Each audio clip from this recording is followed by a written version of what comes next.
they got up there and these CGI of the actors. Mm-hmm. Right, most people can't even tell the CGI is so obvious. Right, Mm-hmm. and then all you got to do is pay attention. Or we were talking about forensic profiling. You will know that Jim Carrey be doing the buffoonery for Joe Biden, and they using that animation technology to make him look like Biden on the computer screen. Mm-hmm. Yeah, I think he did. Did you see the tweet he did where he said people are saying I'm doing it, and he said I'm not doing it? I seen him ask him, and all he did was laughed and never answered. Mm-hmm. So you know what that means when somebody do that shit. You know. Yeah, his answer was something like, "Oh, that's ridiculous," but he was dying laughing, like, "God damn, who the fuck said that? That's a good one there." Right. Yeah, but he never denied it. He just laughed at it and made light of it. Right, and you know what that means. You know what I'm saying? That's just when somebody lie, if they lying, they right now when he's getting everything right and he coherent, that's James Woods. Look at that shit. Right, they got the actors that play the part that they need played at the time. That's that white hat shit. Hey, Rod, I'd be so glad when this shit over with, cuz I'd be so fucking glad when this shit over with, cuz I got 2 more questions and I'm gonna let you roll, man. So what if you do lose your property to foreclosure? Can you get that back? You can.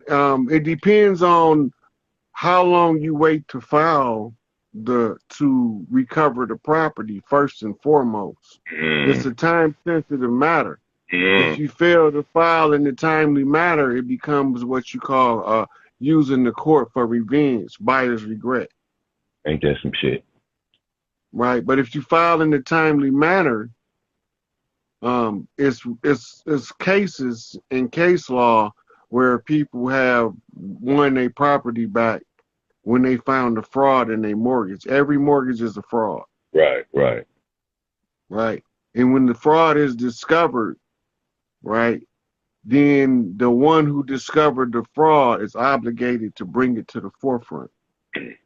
But like you said, the key point of that is it's time sensitive. Yeah. And so the only way you're gonna handle any kind of property is when this shit get over. Well, fraud ain't no statute of limitations on fraud. Okay. This is why when we ask about the treaties, right? Because my claim was that they never seen the treaty that they honored. That's part of my claim. And so I challenged them to produce any treaty that they ever honored. They never produced one. There you go, right there then. Okay. So if they never honored the treaty, they become in default. Right. Which cancels the contract, or the contract is resolved according to the counterclaim of the other party to the contract, all things being equal. Dig it. Got it, man. Got it. So did you go ahead. Another part of my claim is that they concealed information that was critical to the people to understand their state and condition in relation to the contracts and the paperwork. Because of that, they can't sign a competent contract. If they can't sign a competent contract, it becomes dead in the water. The contract never existed because they withheld information, exculpatory evidence that could benefit the other party to the contract had they been aware, and you concealed it from them deliberately. Right. Because otherwise they wouldn't have signed that shit. Right. See, you misled them into believing that a driver's license was one thing when it was something entirely different. You had them believing that when they got the title to the car, that they owned the car, but the title to the car is just a bond securing the indemnity account that's tied to vehicle used in commerce. Bitch. In other words, it's an insurance policy on a work vehicle that's worth more than you. You borrowing that bitch. Right. So because they was keeping all of these what you call critical factors concealed from the people that they was leading into adhesion contracts, right? Then that's a violation of the Fair Debt Collection Act, meaning that the contracts can't stand because they are predicated upon a fraud. When the fraud is discovered and exposed, then it's up to the people who's being held unknowingly to the fraud to abandon the fraud. You have to walk away from the contract in order to kill the contract. And they have been holding on to enough people to operate at a per diem capacity. From what I'm understanding from the latest intel, it's a wrap. In the next 7 days, we should see something relating to the court cases in some form or another. I'm thinking they're going to come out on some kind of hearing about the Hunter Biden's laptop. But a lot of stuff is going to be brought to the forefront for the people that's going to blow their fucking wig back because they wasn't paying attention. And then they're going to look at me and you and it's like, man, y'all tried to tell us this shit. Well, shit. Hard head make a soft ass, bro. Yeah. But the good thing about it is the manner that my mama instructed me to go is to, she said, you got to save as many people as you can. You can't throw people away you just can't throw people away like garbage. Right. Just like the sister a little while ago. Right. I told my mama, I said, I do whatever I can for anybody that's trying to do something for themselves. That's it. And anybody that don't want to do for themselves, they don't want my help. So they're gonna have to either have to figure it out or suffer the consequences of failing. Right, exactly. Right? Because if you don't want to try it, why would I do it for you? Exactly. And that's that indoctrinated training, that nigga slave mentality. Master, can you help me? Can you help us? Bullshit. So look, Rod, okay. Do you have any kind of direction in which to go if there's no statute of limitations on fraud? We already did it. We closed the contracts because of the fraud. And we'll see results and by way of finance and property not too long here. So the current economy is gonna crash. But our economy is going to emerge from that crash. Because from that crash is when we going to start being exposed to our assets. Once we start being exposed to our assets, it's going to be a period of struggle. That's why I keep telling everybody, get ready and you can't escape it. Right. It's going to be a hard part before it start getting easy. But when it get easy, baby, it's easy. Let the good times roll. Let the good times motherfucking roll. Mardi Gras from coast to coast around this bitch. You hear me? Okay. Mardi Gras from coast to coast. So check this out, Rod. You want to say a little bit on what happened with the green skies and the damn stones? The green skies was a plasma emission from a split in the ozone layer. I don't know if I posted it yet, but I had the article to show what I'm talking about. The red skies is the dust trail from Nibiru. When Nibiru was close enough for them to shuttle in little babies the fuck away from here and get Anu kids back to his house, right? And then the whole skies is going to be pretty much red.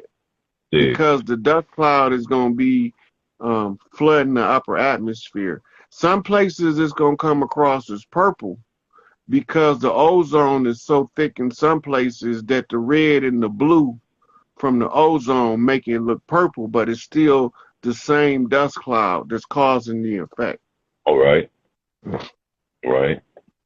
So what about them stones, man? Which ones? When they blew them stones, the Georgia stones up. Yeah, if you look at the explosion, right, from the timestamp to the type of explosion it was, there's no fire at the explosion. Right, exactly.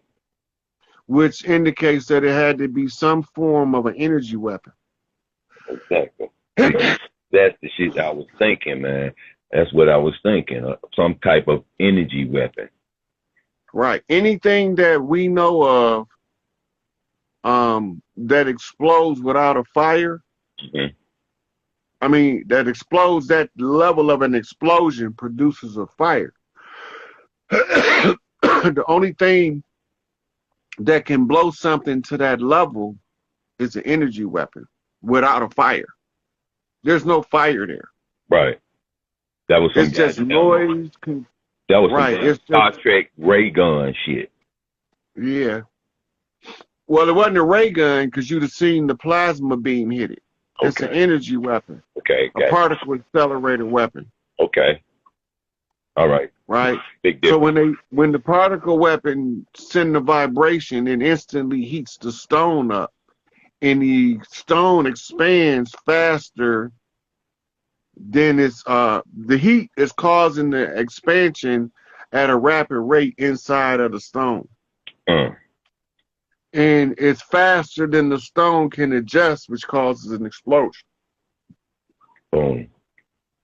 Then they went on here and knocked them up down with the bulldozer. Yep. So the only ones that got that weapon right there, that kind of technology, is the U.S. military and the Galactic Council. So nobody else, China, Russia, nobody else got that technology? Look at that shit. Russia got some plasma weapons, but you will see the light from them when they shoot them.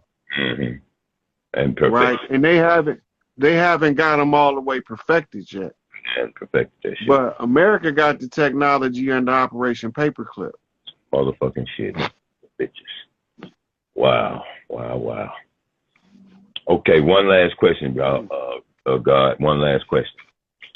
And this kind of personal, but I don't give a fuck. I want to get a knockback on this shit. I'm kind of concerned about my children, especially my firstborn, who's a daughter. They not getting it, and they acting like they don't want it, Rod. And especially my daughter. Once you make it, all you can do is make it available. You can give them the game. You can't force them to take it. That's what's up. It's rough and it's hard, Rod. You hear me? That shit rough and hard. I already know. You're trying to get that message across, especially a female, because she, there's so much that she can get hurt from, so much she can be taken from, and she needs to be in her place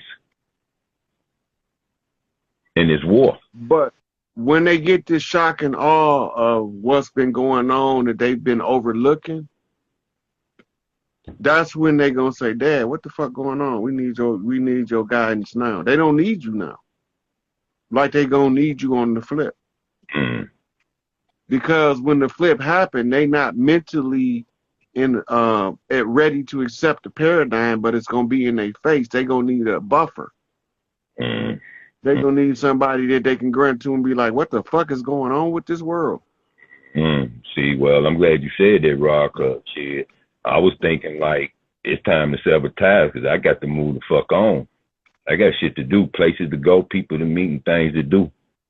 Well, you got to remember, part of the program of being where we at this time under these current conditions is to figure out new ways to rebuild the family bond so that the youth can learn from the elders. and guide that passion and strength that they got. The system taught them not to listen to us. But on the flip side, when you've been telling them all along, they gonna know where to go. Exactly. Okay. They gonna know where to go. All you got is basic mathematics, and ain't hard to figure out. When you the only one telling them what's really going on, and they don't see it, when it's forced in their face, now they have to run to you and be like, "What the fuck is going on?" Because you know I've been preaching since they was little scrubs, man. I done talked to them true blue in the face. You feel me? Like I'm like up here with it. And I'm like, hey, look, we finna have to make some real changes around this motherfucker, because you know you need to look at the condition and the state of the planet right now, and it's time for quit fucking around. Get your ass up out of the matrix and stop fucking with these third dimensional people who ain't serving your purpose. Well, sometimes it look like that to me. Look, sometimes it look like that to me and you, but they learning the lesson to prepare them for a condition that they don't see coming. Okay, cool. All right. You gotta give them enough room to grow. I feel you. Right. And when they come for the guidance, you give them the information they need. That make them trust you more, and then that make you trust them more when you can see that they know how to live their life. It's a trade-off on the family tree. You worried about these my babies still. You still in daddy mode, but they're adults now. Right. So as an adult, you gotta give them a chance to create the life that they trying to create. If they get stuck, hey, come over here and tell me where you stuck at. Right. Okay. Right. Right. And sometimes they think it's a physical thing, it's a spiritual thing. Yeah. And sometimes they don't know what the fuck it is, and it's something physical. Right. They need to change the tire on the car, and the motherfucker will stop bumping. It's a knot on the tire. They probably don't know that, you know, but it's the same. They know where to come when they need higher guidance. I will that they do. And that's not easy being transparent, but I needed that information, cuz. Yeah.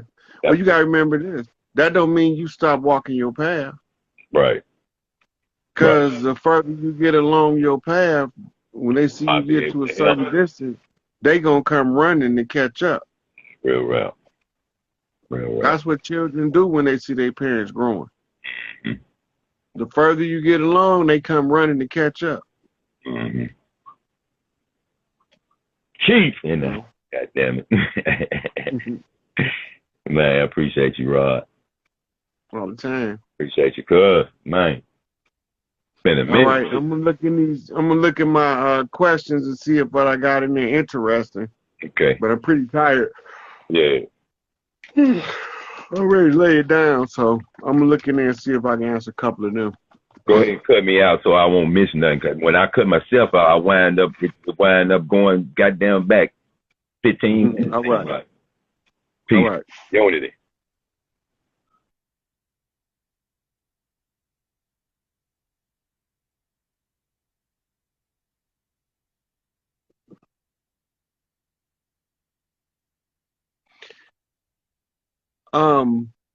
Were there tribes and clans living in the mountains of Detroit? The area around Detroit is named after Fort Detroit, where the French had a settlement. And the indigenous people, the local leader was Chief Pontiac.